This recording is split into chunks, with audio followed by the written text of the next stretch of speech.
Está aí meu amigo, um secretário aqui do município, né, de tecnologia, né, meu amigo Sérgio Mesquita, ele que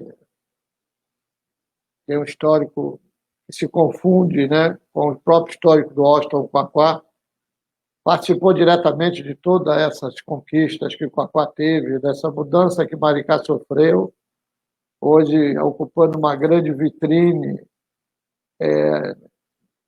não só no cenário nacional, como também no cenário internacional.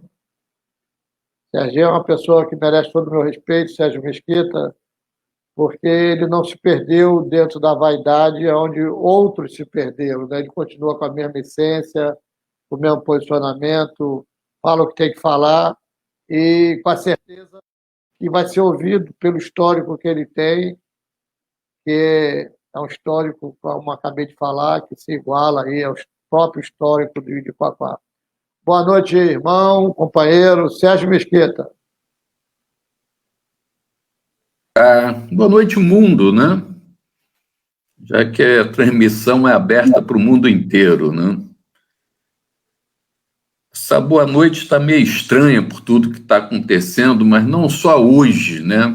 Eu boto isso na conta de 2005 até o dia de hoje.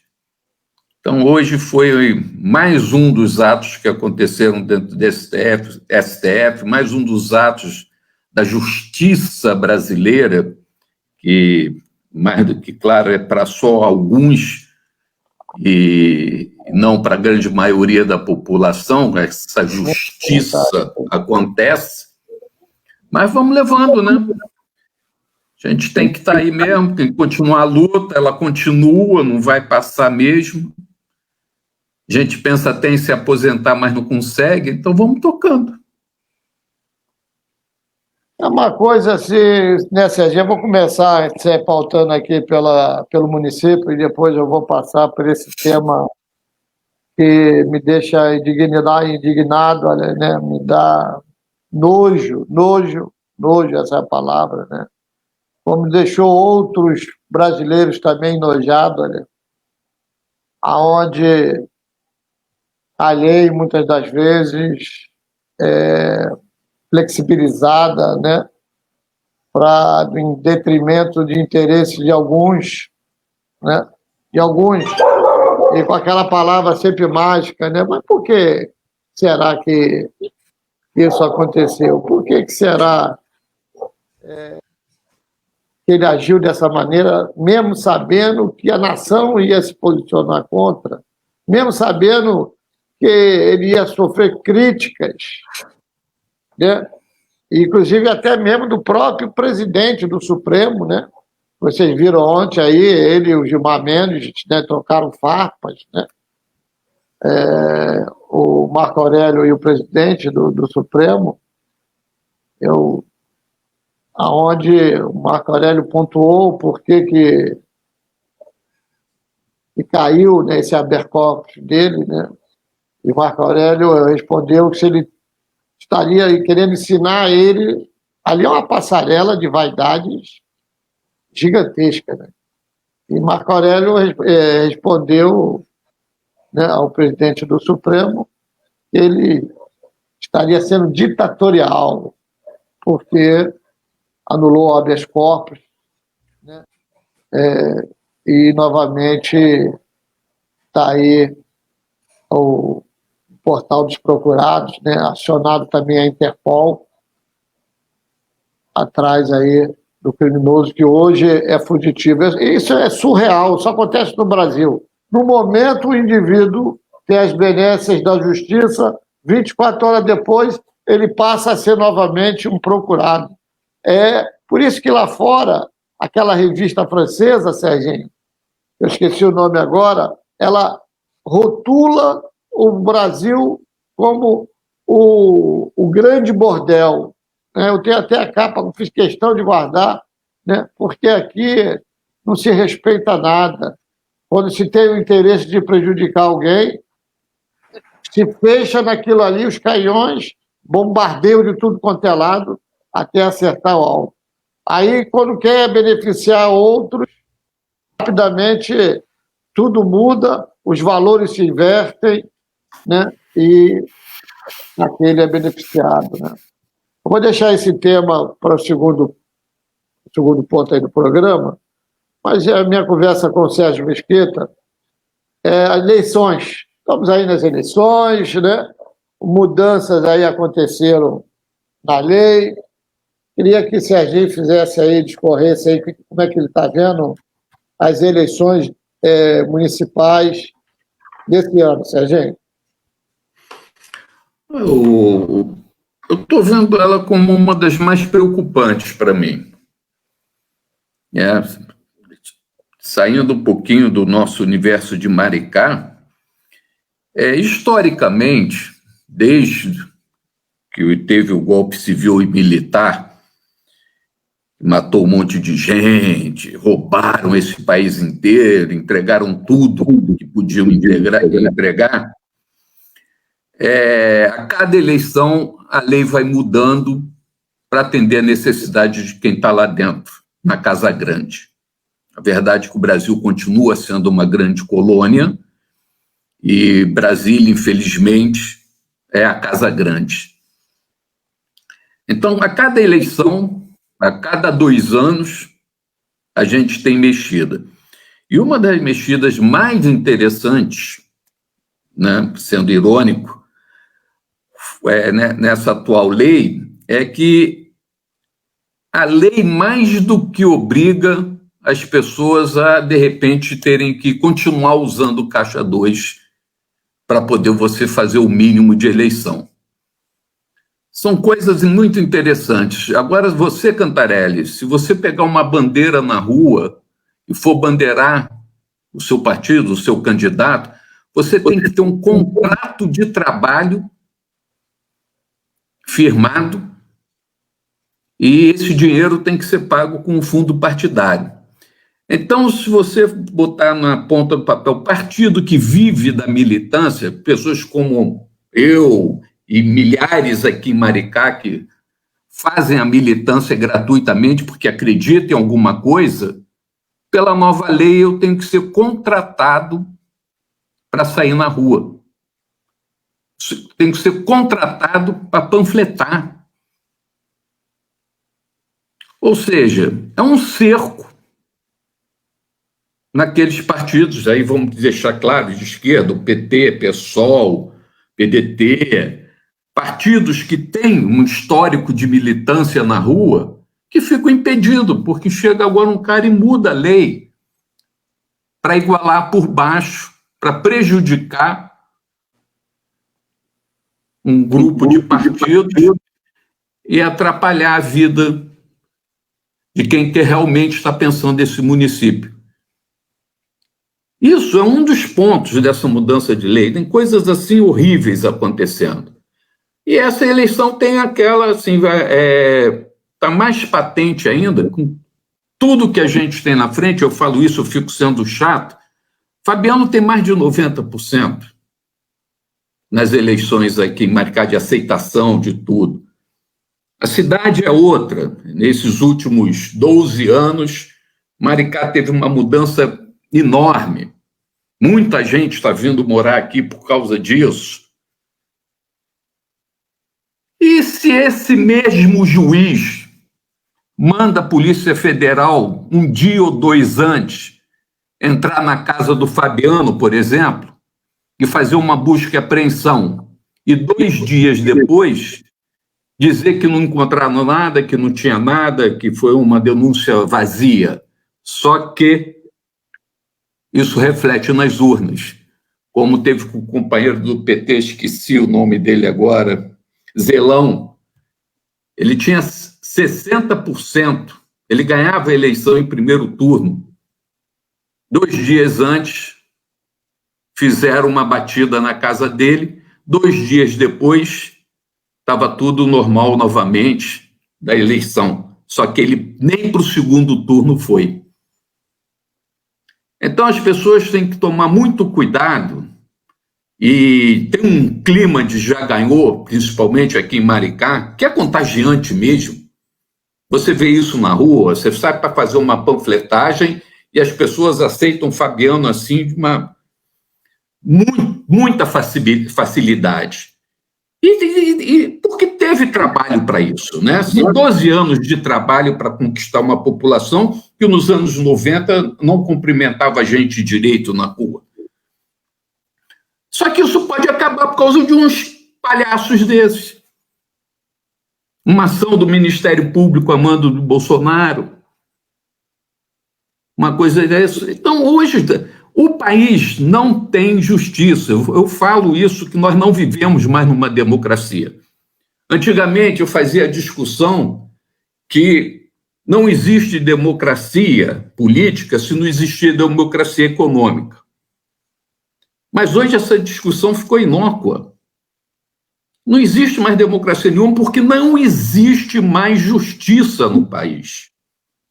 E eu falo isso desde 2005, quando começou a farsa do mensalão. Ali começou a justiça a dizer exatamente quem era.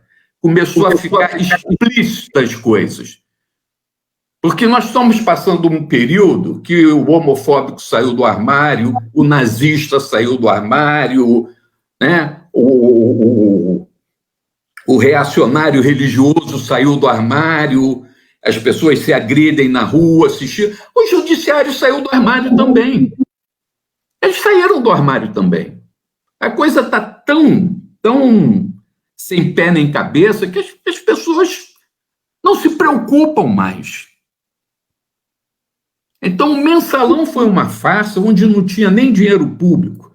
Dirceu foi condenado com 3 juízes dizendo que não tinham provas nenhuma contra ele, mas iam condenar-se mesmo. E agora foi todo mundo inocentado.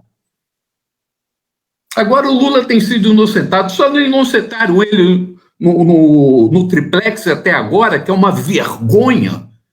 Mundialmente isso é uma vergonha, porque não querem deixar ele concorrer daqui a 2 anos. Então ele vai continuar, vai voltar para a cadeia para não deixar ele concorrer daqui a 2 anos. Que de 2005 até hoje, o único trabalho que tem sido feito pela justiça no Brasil foi isso.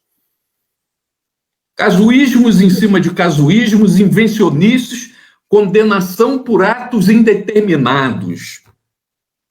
O que é um ato indeterminado na lei, lá no preto no branco, na Constituição, na lei lá civil? O que é um ato indeterminado para condenar alguém? Não existe, Cantarelli. Mas não existe mais democracia nesse país. Só que agora a coisa está ficando mais explícita. A coisa está explicitando, as agressões, as mortes, as violências estão aí. Você não sabe o que vai acontecer quando você sair no dia seguinte na rua. Vai passar um maluco desse aí, vai querer bater em você, vai dar um tiro em você. Esse é o Brasil que a gente está vivendo hoje. Um Brasil que, há pouco tempo atrás, o Noam Chomsky, ele escrevendo um livro Quem Manda no Mundo, ele tem uma hora que ele fala assim: não tem espaço para negociações bilaterais. As negociações entre os países têm que ser sempre multilaterais. E, se possível, mediadas por um país que seja respeitado por todos. E aí ele escreve no livro dele: o Brasil, por exemplo.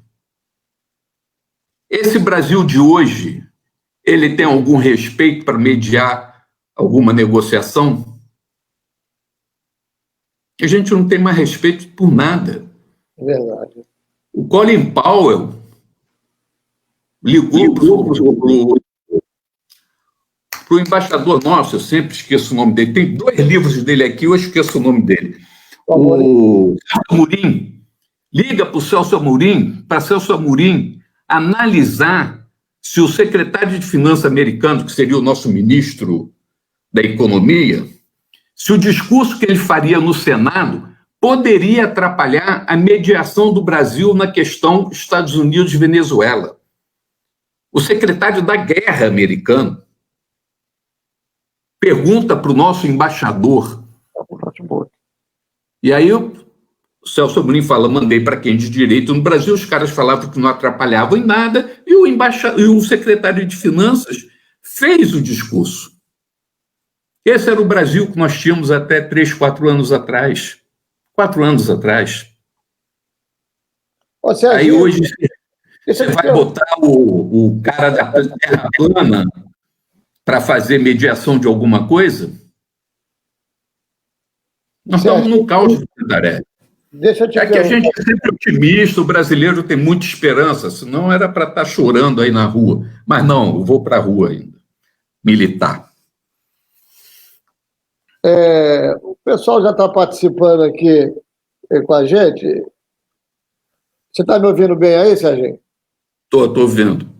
O JS aqui está dando boa noite, a Maria Cirlei. Por que com Lula tudo foi rápido e com manipulações? Carlos Eduardo aí, boa noite, família TVC, boa noite a todos presentes, boa noite, irmão Carlos. Nosso amigo JS está aí, olha. JS falando, meu caro Sérgio, o judiciário está falido, né? E ele fala isso tendo uma sobrinha juíza aí. Ô Serginho, você acabou de pontuar aí, né? Voltando a lembrar que nós estamos aqui hoje num bate-papo agradável aí com o secretário de Telecomunicação da Prefeitura. Ciência e Tecnologia. Sérgio Mesquita, né? Ele que tem uma história igual a do Austin Papai, que começou todo esse processo que nos anos 90, né, no qual eu participei também, eles eram rotulados como maluco. Chamavam eles de sonhadores, né? E o que era antes um sonho se tornou uma realidade que muitos hoje só têm que bater palma, né?